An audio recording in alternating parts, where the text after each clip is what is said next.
नमस्कार, उत्तराखंड का एक खास बुलेटिन देख रहे हैं आप और मैं हूँ आपके साथ शिप्पन शर्मा। तो चलिए शुरुआत करेंगे बुलेटिन की। उत्तरकाशी शहर में मस्जिद विवाद का मामला अब नैनीताल हाईकोर्ट पहुँच चुका है। मुस्लिम समुदाय के लोग मस्जिद को अवैध बताए जाने का विरोध कर रहे हैं और विरोध करते हुए हाईकोर्ट की शरण में पहुँच चुके हैं। समुदाय के लोगों का कहना है कि जिस मस्जिद को अवैध बताया जा रहा है वो पूरी तरीके से वैध है। उनकी ओर से हाईकोर्ट में अपील दायर की है और अपील दायर करते हुए मस्जिद को सुरक्षा देने की मांग की गई। हाल में विश्व हिंदू परिषद के आह्वान पर देवभूमि विचार मंच ने मस्जिद के खिलाफ 25 नवंबर को तहसील स्तर पर ज्ञापन और 1 दिसंबर को महापंचायत का ऐलान कर दिया है। तो आपको बता दें कि अभी जो पूरा मामला है वो हाईकोर्ट पहुंच चुका है और अब जो मुस्लिम पक्ष है वो कहीं ना कहीं हाईकोर्ट का रुख उनके द्वारा अपनाया गया। विश्व हिंदू परिषद के आह्वान पर देवभूमि विचार मंच ने जो है 25 नवंबर को तहसील स्तर पर ज्ञापन पेश किया है और साथ ही साथ 1 दिसंबर को महापंचायत का ऐलान जो है वो विश्व हिंदू परिषद द्वारा कर दिया गया है। तो आपको बता दें कि जो मस्जिद विवाद है अब ये तूल पकड़ने लगा है और हाई कोर्ट में जो मुस्लिम पक्ष है उन्होंने अपील दायर की है। अब क्या कुछ इसका नतीजा निकलकर सामने आएगा वो देखने वाली बात होगी, लेकिन पूरा मामला क्या है उस हवाले से भी आपको अपडेट करेंगे। लेकिन पहले बता दें कि उत्तरकाशी शहर में जो मस्जिद विवाद का मामला है वो अब नैनीताल हाई कोर्ट पहुंच चुका है। इस पूरे मामले पर अपडेट करने के लिए हमारे साथ धनराज ज्वाइन कर चुके हैं। धनराज से जानने की कोशिश करेंगे। धनराज बताइएगा क्या है ये पूरा मामला, क्यों मुस्लिम समुदाय के जो लोग हैं, जो मुस्लिम पक्ष है, उन्हें हाईकोर्ट जाने तक की नौबत आ गई।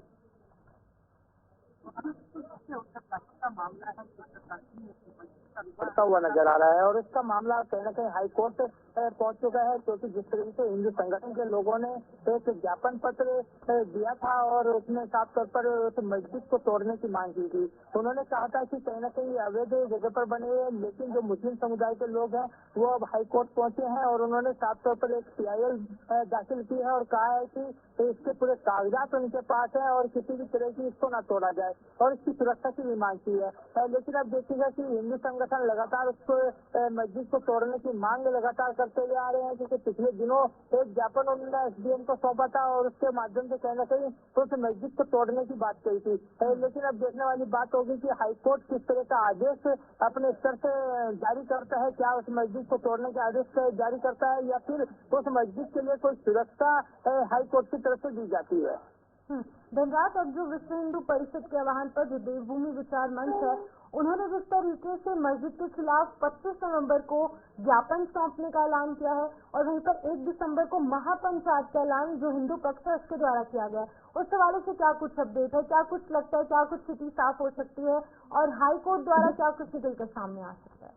जी बिल्कुल, देखिए कहीं ना कहीं जो मुस्लिम समुदाय के लोग हैं उन्होंने हाई कोर्ट में जो कहा जाए कि PIL दाखिल की है और सुरक्षा की मांग की है, लेकिन वहीं हिंदू विश्व परिषद के जो लोग हैं वो कहीं ना कहीं इसको तोड़ने की मांग कर रहे हैं और वहीं एक महापंचायत बुलाने का ऐलान भी कहीं ना कहीं हिंदू संगठनों की तरफ से किया गया है और इसके साथ ही एक ज्ञापन भी कहीं ना कहीं देने की बात की गई है कि ये मस्जिद अवैध है और इसको तोड़ने की मांग उनके द्वारा उठाई जा रही है। लेकिन अब देखने वाली बात होगी कि हाईकोर्ट में जो मामला चल रहा है क्या उसके बावजूद भी क्या ये महापंचायत उत्तरकाशी के अंदर होती है या नहीं होती है, तो आने वाला वक्त बताएगा। लेकिन अभी ये कहा जा सकता है कि हिंदू परिषद कहीं न कहीं इसकी मांग लगातार उठा रहे हैं और एक ऐलान उनकी तरफ से किया गया है कि वो जल्दी एक महापंचायत बुलाएंगे और उसमें निर्णय लेंगे कि आखिर इस मस्जिद के लिए क्या करेंगे। जी ठीक है धनराज, आप बने रहिए हमारे साथ, आगे बढ़ जाएंगे जहाँ पर अगली खबर पर भी आपसे अपडेट लेंगे। गैर सैनिक क्षेत्र की शिक्षा और स्वास्थ्य और सड़कों की विभिन्न समस्याओं सहित 14 सूत्रीय मांगों को लेकर व्यापार संघ गैर सैनिक अध्यक्ष सुरेंद्र सिंह बिष्ट ने आमरण अनशन शुरू कर दिया है। तय कार्यक्रम के अनुसार रामलीला मैदान में भारी संख्या में पहुंचे आंदोलनकारियों ने चंद्र सिंह गढ़वाली की प्रतिमा पर माल्यार्पण किया और ये करते हुए आमरण अनशन की शुरुआत की गई।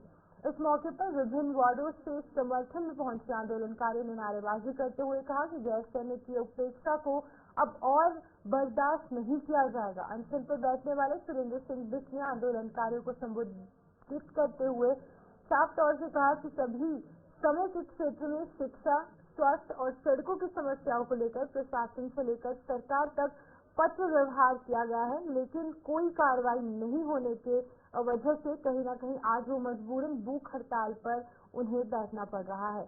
इस हवाले से अपडेट करने के लिए हमारे साथ धनराज एक बार फिर से ज्वाइन कर चुके हैं। धनराज बताएगा कौन सी मांगे हैं इनकी, जायज है या फिर नाजायज है, और कब से इनके द्वारा लगातार जो आंदोलन है वो किया जा रहा है कि आज ये मजबूर हो चुके हैं कि अब इन्हें भूख हड़ताल पर बैठना पड़ा। तो बिल्कुल देखिए, उत्तराखंड प्रदेश बने 24 वर्ष हो चुके हैं, लेकिन जो अव्यवस्थाएं हैं वो लगातार देखने को मिल रही है। क्योंकि गैरसैंण की जब हम बात करें तो गैरसैंण के अंदर जो व्यापार संघ है वो आज अनशन पे बैठ गया है, धरना प्रदर्शन वो करते हुए नजर आ रहे हैं। उनकी जो मांगे हैं वो 14 सूत्रीय मांगे हैं, यानी कि इसमें सड़क, स्वास्थ्य, शिक्षा आदि को लेकर कहीं न कहीं ये मांगे उनकी है। और उनका साफ तौर पर ये कहना है कि वो पत्रावार पूरे प्रशासन से कर चुके हैं, तमाम डीएम को भी पत्र दे चुके हैं और इसके साथ ही सरकार तक वो पत्र दे चुके हैं कि इन सुविधाओं को यहाँ पर किया जाए। लेकिन वो सुविधाएं जस की तस बनी हुई है, जिससे काफी जनता को परेशानियों का सामना भी उठाना पड़ रहा है। लेकिन अब जिस तरीके से अनशन उन्होंने वहाँ पर शुरू किया है तो इससे देखने वाली बात होगी क्या सरकार के जो कानों पे जू है वो रेंगती है या नहीं रेंगती है। क्योंकि लगातार इस तरह के प्रदर्शन उत्तराखंड में हमने देखे हैं और लगातार हम देखते भी हैं कि तमाम मांगों को लेकर कहीं न कहीं प्रदर्शन उत्तराखंड के अंदर होते हैं, लेकिन सरकार उनको आश्वासन तो देती है लेकिन वो धरातल पर नहीं उतर पाते हैं। फिर अब देखने वाली बात होगी क्या सरकार जो उनकी मांगे हैं उनको कब तक मानती है और क्या कुछ उनके हक में निर्णय लिया जाता है। क्योंकि अभी अनशन पर वो लोग बैठे हैं, उन्होंने साफ तौर पर कह दिया है कि वो अनिश्चित हड़ताल पर भी जाएंगे और यदि जरूरत पड़े तो भूख हड़ताल भी करेंगे।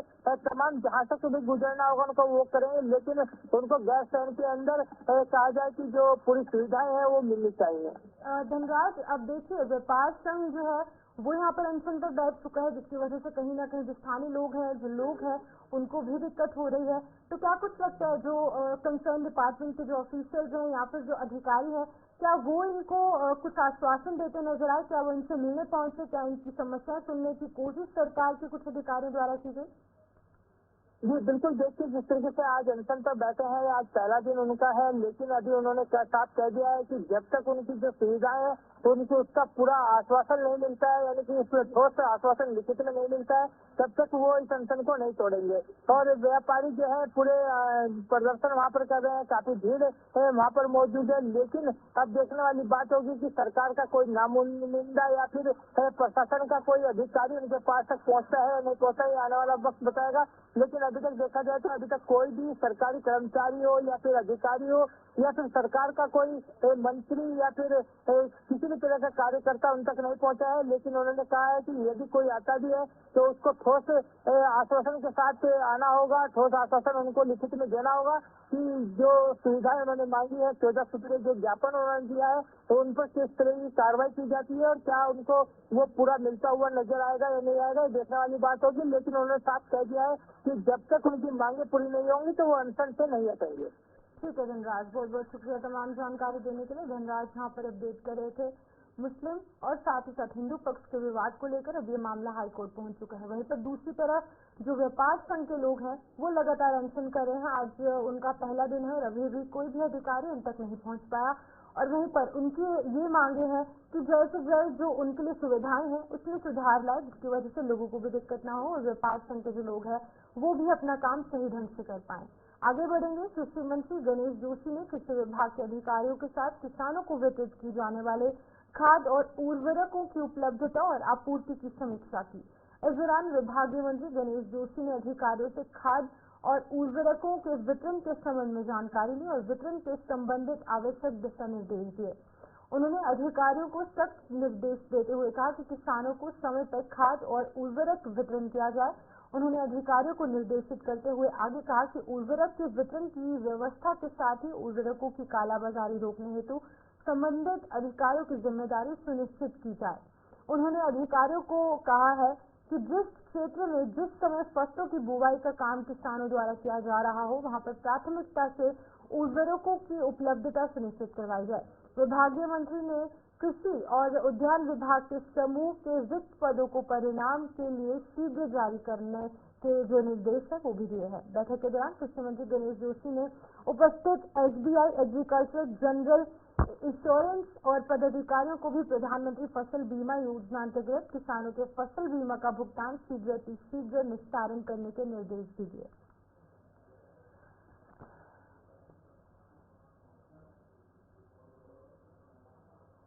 वहीं दिल्ली में तेजी से बढ़ रहे वायु प्रदूषण को देखते हुए दिल्ली सरकार ने BS4 और साथ ही साथ डीजल बसों की आवाजाही पर पूरी तरीके से रोक लगा दी है और दिल्ली की रोडवेज बस सेवा अब प्रभावित हुई है। दिल्ली की रोडवेज बस सेवा प्रभावित होने के बाद उत्तराखंड परिवहन निगम ने सभी डिपो को अलर्ट कर दिया गया है। उत्तराखंड परिवहन निगम के MD डॉक्टर आनंद श्रीवास्तव ने बताया कि नए नियमों के तहत दिल्ली में BS3 और BS4 की बसें नहीं चल पा रही। इसको देखते हुए उत्तराखंड परिवहन निगम लगातार दिल्ली में बसों की संख्या को बढ़ाने का प्रयास कर रहा है। किसी भी यात्री को परेशानी न हो, निगम की ओर से हर प्रयास किए जा रहे हैं। उन्होंने बताया कि दिल्ली रूट पर निगम की करीबन 300 बसें चल रही हैं और इसके तहत 181 CNG बसें, 12 वॉल्वो बसें और 103 नई BS6 बसें जो है वो दिल्ली रूट पर संचालित की जा रही है। डॉक्टर आनंद श्रीवास्तव ने बताया कि दिल्ली जाने वाले यात्रियों की सुविधा को देखते हुए परिवहन निगम यूपी के मोहन नगर और साथ ही साथ कौशाम्बी तक बसें संचालित करने का विचार किया जा रहा है। इसके अलावा शासन को 100 नई BS6 मॉडल की बसें खरीदने का जो प्रस्ताव है वो भी भेजा गया है। जल्द इस प्रस्ताव को हरी झंडी मिलने की उम्मीद है और ऐसे में इन बसों को भी दिल्ली रूट पर चलाने की योजना है।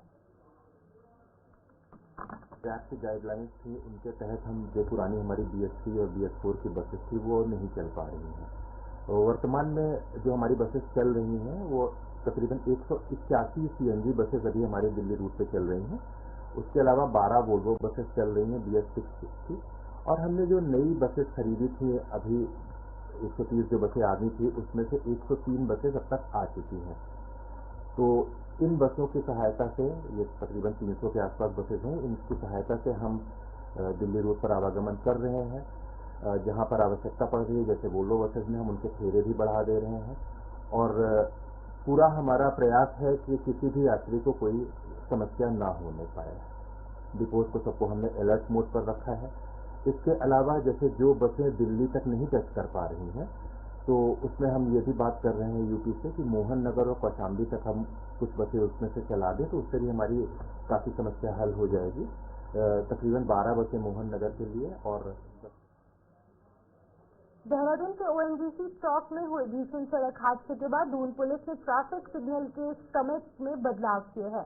इसके तहत अब रात 12 बजे तक ट्रैफिक सिग्नल खुले रहेंगे। SSP देहरादून अजय सिंह ने बताया है कि दून में अब रात 12 बजे तक ट्रैफिक सिग्नल खुले रहेंगे। इसके साथ ही हर चौक पर स्पीड ब्रेकर भी बनाए जाएंगे। उन्होंने बताया कि अभी तक ट्रैफिक लाइटें 10 बजे तक खुली रहती थी। यातायात व्यवस्था और सुरक्षा को देखते हुए इसे 2 घंटे बढ़ा दिया गया है। प्रत्येक चौक पर स्पीड ब्रेकर बनने से दुर्घटनाओं की आशंका भी कम की जा सकती है। से अभी हाल फिलहाल एक बहुत दुखद हादसा हुआ था और इसको देखते हुए ये जरूरत महसूस हो रही थी कि जो रात्रि में 10 बजे जो हमारी बात ट्रैफिक लाइट फ्री जाती जनरली जो हर जगह प्रोविजन रहता है उसको देखते हुए उसको 12 बजे तक बढ़ा दिया गया, जिससे कि ऐसे चौक चौराहे जहाँ पर तेज गति से वाहन निकलते हैं रात्रि में वो रेड लाइट देखकर या ग्रीन लाइट देखकर ही उसको क्रॉस करें, जिससे एक्सीडेंट की संभावना कम रहे। साथ ही साथ इसमें यह भी किया अभी रोड सेफ्टी कमेटी की बैठक में जिलाधिकारी महोदय की अध्यक्षता में हुई थी, जिसमें ऐसे जगह जेब्रा क्रॉसिंग जो मिट गए हैं, रंबल स्ट्रिप्स बनाने की बात हुई जहां पर गाड़ियां जो है थोड़ी देर रुके, ऐसे चौक चौराहों पर उनकी स्पीड पर नियंत्रण रहे। और साथ ही साथ हम इसमें ड्रोन और इसके माध्यम से भी जो अभी हम चालान कर रहे हैं इसमें 2500 से ज्यादा जेब्रा क्रॉसिंग की और रेड लाइट जंपिंग की कार्रवाई भी की गई है।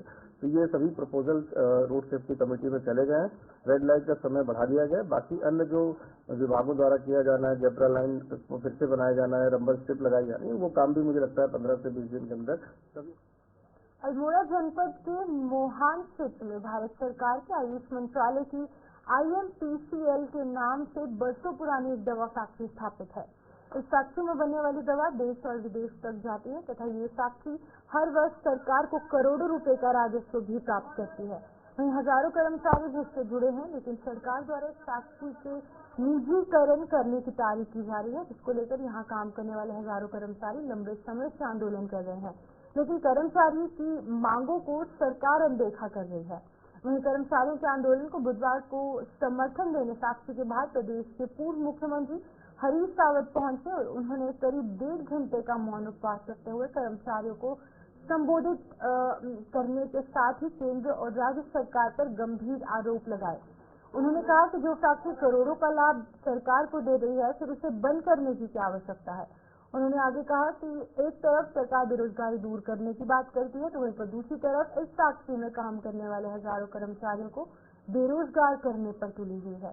उन्होंने कहा कि इस फैक्ट्री का निजीकरण किसी भी कीमत पर नहीं होने दिया जाएगा। साथ ही उन्होंने कहा कि वो कर्मचारियों के साथ उनकी मांगों को लेकर उनके साथ खड़े हैं। हाँ, मैं इनके साथ हूँ। नेहरू जी का अनुयायी हूँ पब्लिक सेक्टर, और मेरे लिए सौभाग्य की बात यह है कि इसका शुभारंभ जिस समय मैं सांसद था उस समय हुआ है, तो मैं मेरी इस पे भावना तुम लगाऊंगी। और ये हमारे सल्ट का अभिमान और रामनगर का स्वाभिमान है, और ये हमारे गुजरू हो या बेताल घाट हो, ये सब लोगों की एक सामूहिक धरोहर है हमारी।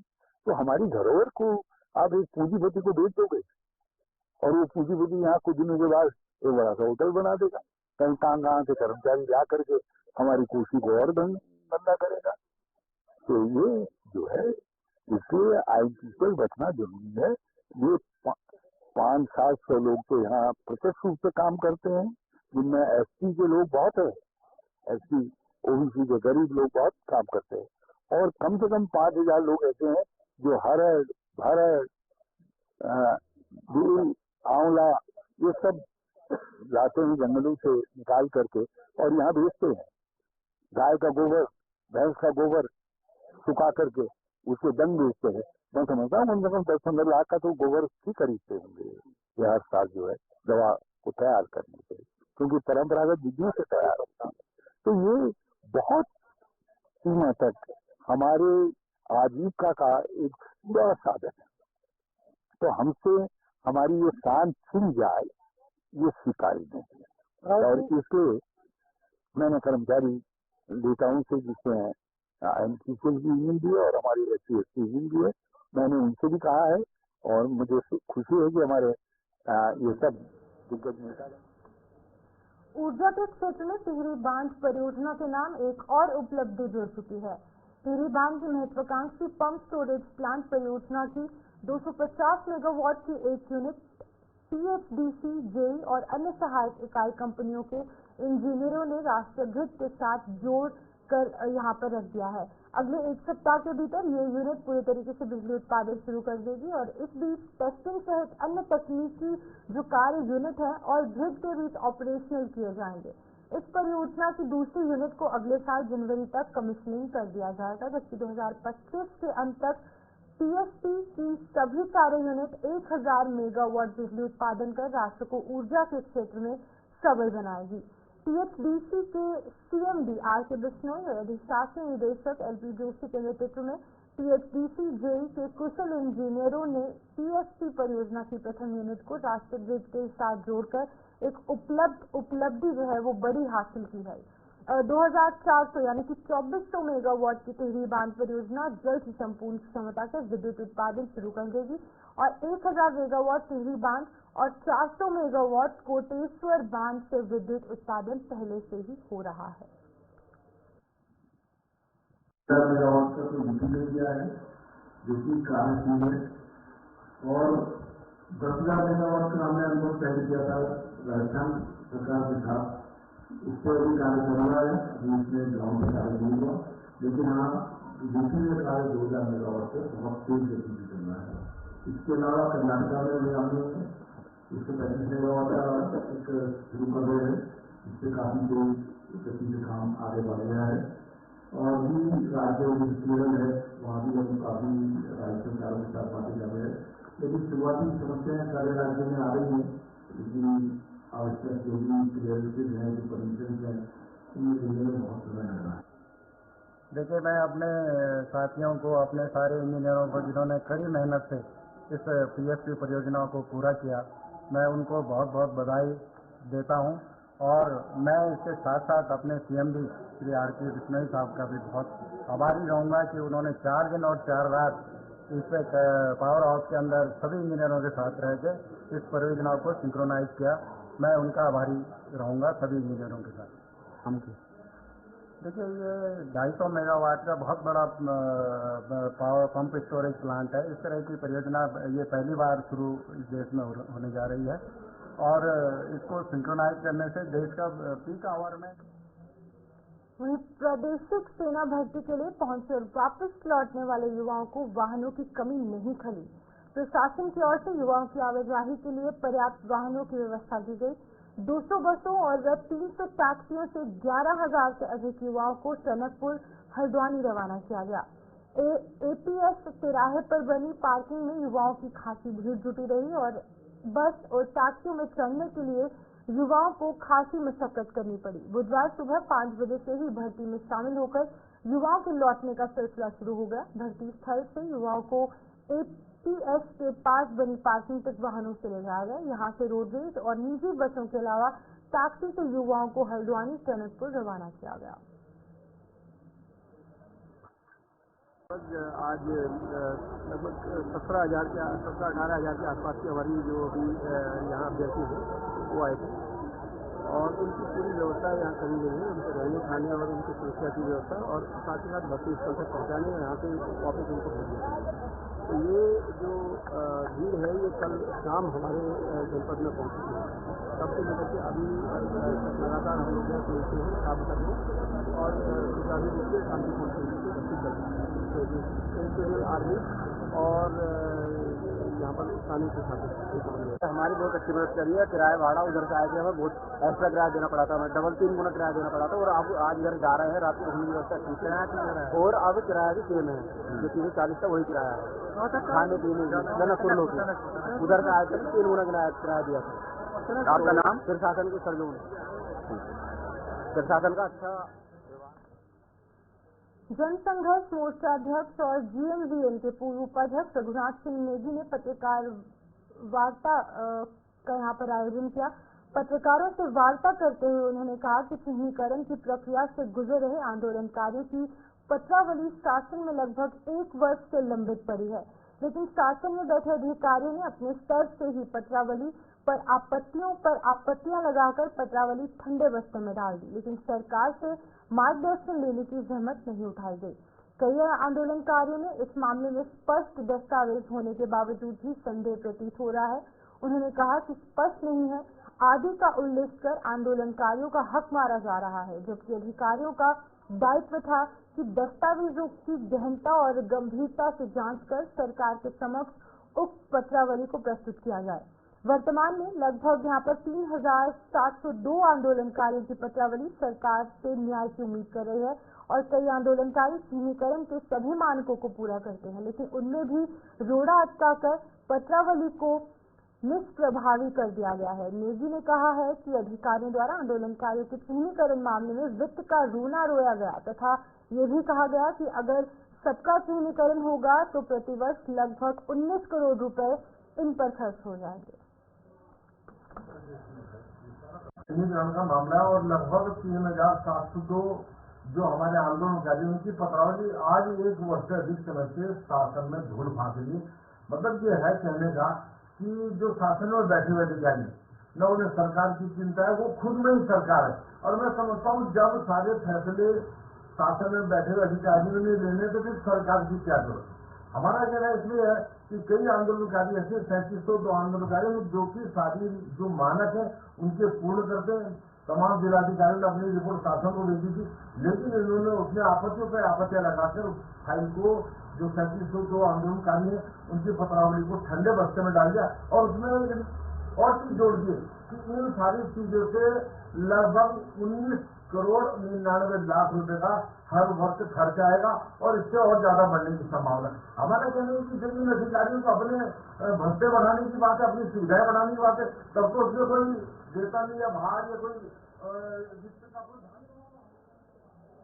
कांग्रेस सेवा दल रुड़की महानगर महिला अध्यक्ष ने कांग्रेस महानगर अध्यक्ष राजेंद्र चौधरी पर नगर निकाय चुनाव के लिए दावेदारी का आवेदन पत्र न लेने का आरोप लगाया है।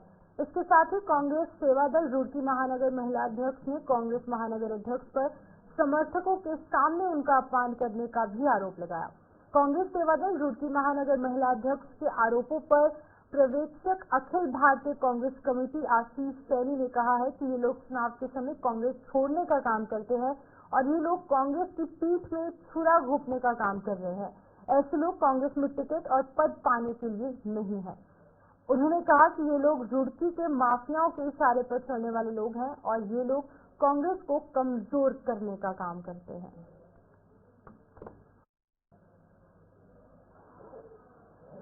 और मुझ महिला को इन्होंने मना कर दिया कि मैं चिकित्सा निवेदन हमने। तो चलिए उत्तराखंड के इस बुलेटिन में इतना ही। मुझे दीजिए इजाजत और आप जुड़े रहिए गुलिस्तान न्यूज के साथ।